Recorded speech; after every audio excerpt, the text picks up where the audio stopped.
So yeah, getting into film and media and television was always something that I've always wanted to do.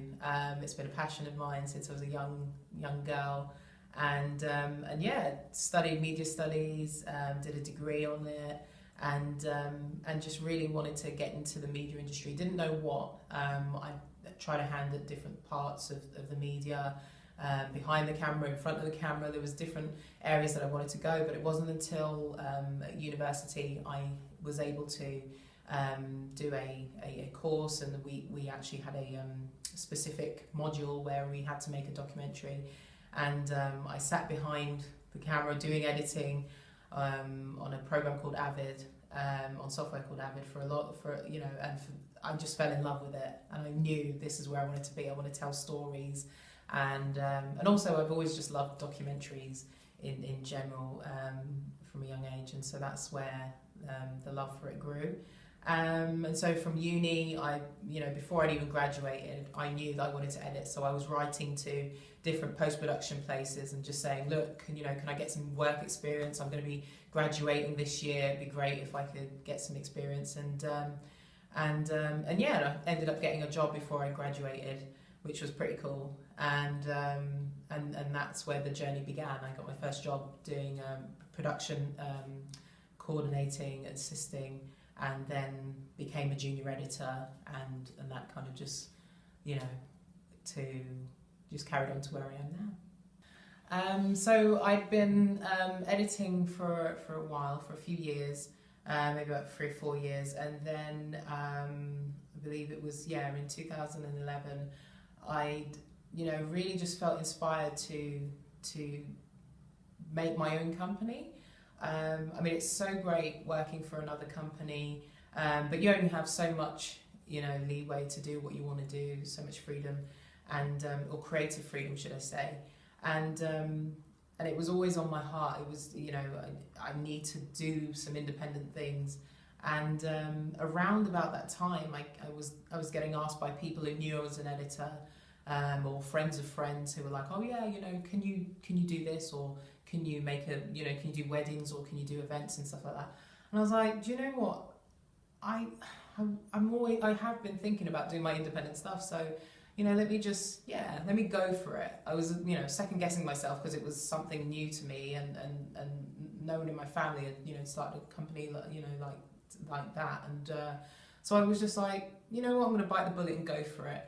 And yeah, and that's where Sparklelight was born, and yeah, I started doing a few music videos here and there, and a few testimonial videos and short docs for different people, and yeah, and then just through the years, I've just been really pushing at it and just really trying to really make it an established company. We're still on a journey, and the documentary has actually been a part of establishing it as a we are a production company, we're out there, and this is what we can do. Right, my tips for getting into this industry, number one, don't be afraid to fail. Some of the best successes come from failures. Just off the top of my head, I'm thinking of Abraham Lincoln. I think he failed at trying to become president for about 11 times or something like that, but he went on to be one of the greatest presidents. So don't be afraid to fail. Failure is something that people get so scared of, and they're like, oh, it's got to be perfect, and I've got to just get it right first time. No, you'll learn. Sometimes you'll learn from failures.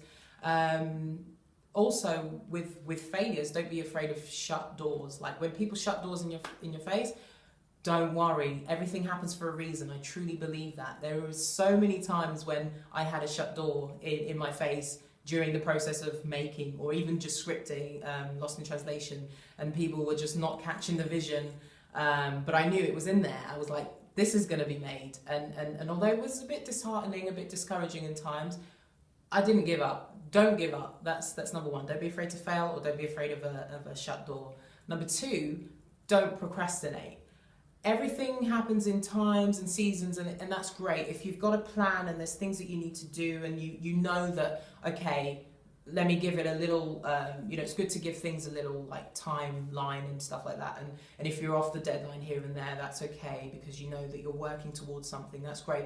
But if you're procrastinating because of fear, or you're afraid of failure, or you're afraid of what people will say, that's not a good thing, because you might be sitting on a great idea. You might be sitting on something that, you know, is phenomenal, that hasn't been touched on, or people are talking about it but it hasn't been, you know, brought to light yet in film. You know, I would say don't procrastinate. And in terms of just getting into the industry, don't be, you know, afraid. Maybe you don't have all the skills. Maybe you've never held a camera before, or maybe you've only been filming Auntie Joe's, you know, wedding, you know, once or whatever, like somewhere, or I don't know, in a small community centre or whatever. You know, just go for it. There are people there willing to help you. Number 3 would be look for these people that are willing to help you. When I wanted to get into the industry, I was 19, and I was just became obsessed with editing, and I found a team of editors at my university on the media technician team who loved my obsession. They were like, hey, you know, this is great. She's crazy, but we like that because she reminds us of us when we were that age. And they would talk film, and they would, you know, give me the do's and don'ts, and they would invest. And there was almost like a mentorship taking place there, where I was just learning from them. I'd stay late at uni when I didn't have to, just so I could use the software. You know, if you can teach yourself some elements as much as you can. I know back then there was no YouTube, there was no, you know, all I had was a library and books and people. So use what resources you have now to learn, and just look for that great support system. You might find many closed doors. You might find people who, I don't know, like there's all sorts of things. When you declare that you want to do something, there's all sorts of snakes and things that come out, like people like, oh no, who does she think she is, or who does he think he is, or he'll never do that, or, you know, people that you thought were going to support you might just turn on you and be like, hey, no, we don't want anything, because maybe they've got a secret agenda, or I don't know. There might be all sorts of things coming against you, but the main thing is don't give up. Find that support system. Don't be afraid to fail. Don't be afraid of a shut door, and just go for it. And yeah, if it's your passion, especially go for it, because it, you know, it's one thing having a job and making money and stuff like that. That's great, and supporting your family. But if you can do a job that is like a hobby, gosh, you're laughing. Like I would do my job for free. Don't quote me on that. But yeah, I love it. I'm, you know, I want to be editing for the rest of my life and making documentaries and making films and whatever.